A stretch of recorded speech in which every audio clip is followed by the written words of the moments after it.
Selamat datang. Selama ribuan tahun, emas itu dibilang uang paling top, tempat berlindung paling aman.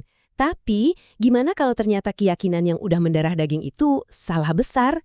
Hari ini kita bakal kupas tuntas argumen yang bilang kalau di era digital ini, emas tuh bukan cuma kuno, tapi udah mati. Oke, biar adil nih nilainya, kita butuh patokan. Jadi, kita mulai dari dasarnya dulu. Uang yang sempurna itu kayak gimana sih? Coba kita bayangin kalau kita bisa desain dari nol. Karakteristiknya apa aja yang harus ada? Nah, menurut kerangka dari Michael Saylor, uang yang ideal itu pada dasarnya adalah sebuah buku besar yang harus memenuhi 3 kriteria penting. Pertama, buku besarnya dibagikan. Artinya, semua orang punya akses yang sama. Kedua, nggak bisa diubah, jadi nggak ada yang bisa main curang atau memalsukannya. Dan yang ketiga, matematis benar, tanpa error, tanpa celah. Inilah katakanlah standar emas kita buat analisis kali ini. Nah, sekarang kita coba ukur emas pakai standar ideal tadi. Walaupun sejarahnya panjang banget, ternyata emas punya kelemahan-kelemahan fundamental yang bikin dia gagal di tiap kriteria utama tadi. Yuk kita bedah satu persatu. Kelemahan pertama, dan ini mungkin yang paling bikin kaget ya, itu inflasi. Beda sama yang banyak orang kira, suplai emas tuh nggak tetep. Secara matematis, dia nggak konservatif. Nilainya tuh bocor terus dari waktu ke waktu lewat penambangan baru. Nah, yang menarik banget dari sini tuh gimana tingkat kesalahan ini muncul. Rata-rata ya, ada kebocoran pelan sekitar 2-3% tiap tahun gara-gara penambangan. Tapi, kadang-kadang kebocoran ini bisa jadi banjir bandang. Contohnya, waktu Caesar pulang dari Gallia bawa emas rampasan, itu langsung bikin hiperinflasi di Roma. Hal yang sama kejadian lagi waktu Spanyol bawa pulang emas dari dunia baru. Jadi jelas kan, buku besar emas ini nggak stabil dan nggak benar-benar akurat secara matematis. Kelemahan fatal kedua datang dari sifat emas itu sendiri, ya karena dia barang fisik. Karena kita bisa sentuh, kita bisa pegang, kita bisa timbang. Artinya, emas juga bisa dirampas pakai kekerasan. Justru sifat fisiknya inilah yang bikin dia jadi sangat rentan. Kutipan ini, wah, ini kena banget sih ngegambarin masalahnya. Justru karena emas itu awet dan tahan banting, dia jadi target utama. Coba bayangin kita bisa ancurin semua yang ada di sekelilingnya. Tapi emasnya bakal tetap utuh, siap buat diambil. Ini secara otomatis kan, jadi insentif buat kekerasan.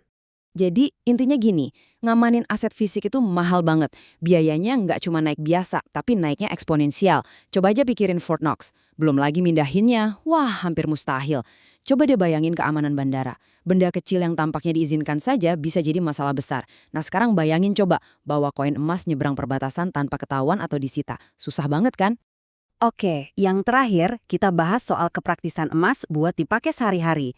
Selain masalah inflasi sama resiko dirampas tadi, emas tuh sama sekali nggak praktis buat jadi alat tukar di dunia modern. Slide ini ngejelasinnya enak banget. Pertama, soal autentikasi.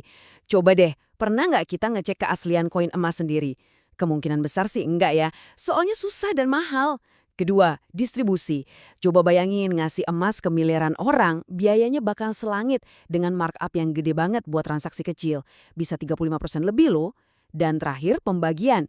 Kita kan nggak bisa motong koin emas buat beli kopi. Artinya kita butuh sistem perantara lagi, pakai perak dan tembaga, yang ujung-ujungnya nambahin keribetan dan masalah baru.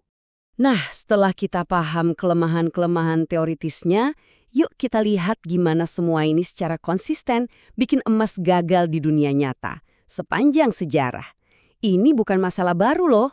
Nah, ini nih pertanyaan yang menantang mitos yang udah mendarah daging. Kita sering dengarkan soal zaman keemasan standar emas, tapi apa zaman itu beneran pernah ada? Bukti sejarah justru nunjukin kalau emas itu selalu terlalu ribet buat bisa jalan sendiri. Kenyataannya dari dulu tuh udah ada sistem kayak tablet tanah liat di Sumeria atau catatan utang piutang antar pedagang. Kenapa? Ya karena mindahin emas batangan buat setiap transaksi kecil itu nggak pernah praktis. Emas itu cuma dipakai buat penyelesaian akhir, buat transaksi gede antar bank atau negara. Sementara ekonomi sehari-hari ya jalan pakai sistem berbasis kepercayaan, sistem kredit. Jadi mitos soal standar emas murni yaitu cuma mitos. Dan timeline ini nunjukin banget gimana kematiannya itu pelan-pelan, bukan satu kejadian jeger gitu. Dimulai dari Roma yang nurunin kualitas koin mereka, yang akhirnya bikin kekaisaran runtuh. Terus di tahun 1914, negara-negara ninggalin standar emas buat biayain perang.